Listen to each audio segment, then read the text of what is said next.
Subscribe કરો Gujarati mid day bell icon પર click કરીને મેળવો તમામ વિડીયોના ડાયરેક્ટ નોટિફिकेशन। हर एक्टर के बकेट लिस्ट में संजय सर का नाम टॉप पर रहता है और मेरे लिस्ट में भी वही था, टॉप पर था, क्योंकि मिरेकल्स में मैं बिलीव करता हूँ और मेरे साथ बहुत एक मिराकुलस मोमेंट हुआ है हीरा मंडी के साथ। आपने जो किरदार प्ले किया है जी, कैसा एक्सपीरियंस रहा आपका? मुझे तो लगता है कि मैं अभी भी एक सपना जी रहा हूँ। जिस पॉइंट पर मैं अपने करियर में था, मैंने ज़िंदगी में कभी नहीं सोचा था कि मुझे संजय लीला बंसाली सर के साथ काम करने का मौका मिलेगा। पर मैंने गलती की, गुस्ताखी की और एक बहुत बड़ा सपना देखने की कोशिश की और फिर ये समझ में आया कि जब तक ज़िंदगी में बड़ा सपना नहीं देखेंगे तब तक आपके सपने पूरे नहीं होंगे।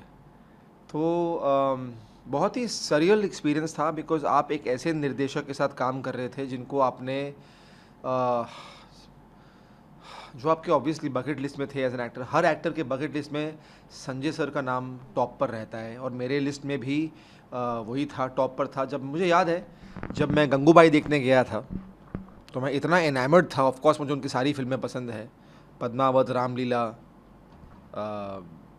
खामोशी, हम दिल दे चुके सनम, ऑफ कोर्स देवदास।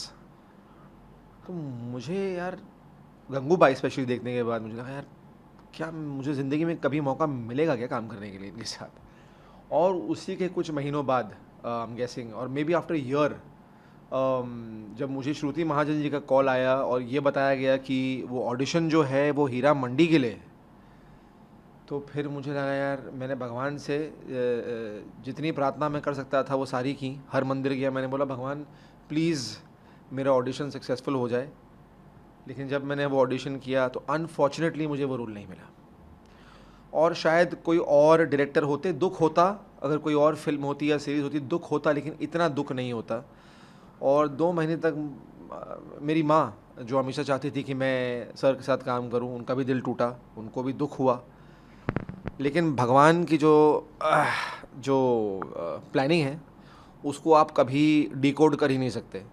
और 2 महीने बाद जब मैंने ये सब चीज़ों को चेस करना छोड़ दिया, फिर इसके पीछे भागना छोड़ दिया, मुझे फिर से फ़ोन आया। और मुझे फ़ोन आया ये कहते हुए कि mostly I am going to be doing that role, and मुझे बिलीव ही नहीं हुआ यार, बिकॉज किसी और को साइन किया गया था उस शो के लिए। और next thing you know I was on set, next thing you know I was being directed by him, next thing you know he offered me another role in the show. तो मैं 2 किरदार play कर रहा हूँ show में।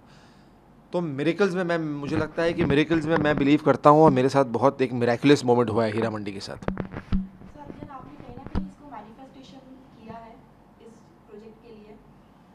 मैंने sir के साथ काम करने को मैनिफेस्ट किया था अपने लाइफ में, और मैं आई एम सीरियस, मैं गंगूबाई के टाइम पे आ किसी दिन काम करूँगा सर के साथ यार। और दिल से शायद वो दुआ निकली होगी या आवाज़ निकली होगी या वो सपना देखा होगा मैंने कि आज वो सपना पूरा हो गया। और एज आई सेड कि मैं डिसबिलीफ में हूँ, तो मैनिफेस्ट मैंने किया। और सपने सच होते हैं, मैनिफेस्टेशन सच होते हैं। तो उसको अगर आप एकदम सिंसेरिटी से मैनिफेस्ट करें तो वो डेफिनेटली पूरा होगा। संजय लीला भंसाली ने आपको अप्रिशिएट किया था परफॉर्मेंस के लिए, and it's a huge moment because Sanjay sir एक ऐसे डायरेक्टर है जो इजीली अप्रिशिएट नहीं करते हैं। तो आपका ये मोमेंट हुआ, तो आप प्लीज एक्सपीरियंस बताइए अपना। वो मेरे लिए एक बैज ऑफ ऑनर था, मेडल की तरह है मेरे लिए, वो किसी अवार्ड से बड़ा है मेरे लिए। बिकॉज जब इंडस्ट्री में कोई दरवाज़ा खोलना नहीं चाहता था तो उन्होंने हाथ पकड़ के मुझे इतना बड़ा जो है काम दिया, इतना बड़ा प्लेटफॉर्म दिया, उतनी ही इम्पोर्टेंस दी है जितनी ऑब्वियसली सबको दी गई है। मैं उनका आभारी तो पूरी लाइफ लॉन्ग रहूँगा उनका। और जब उन्होंने मेरे को वैलिडेशन दी कि जब वो रोए, मुझे गले लगाया, मेरे फादर को फ़ोन किया, 20 मिनट बात की, तो मुझे तो बिलीव ही नहीं हो रहा था ना। सबसे पहले ये बिलीव ही नहीं हो रहा था कि मैं इस शो का हिस्सा हूँ।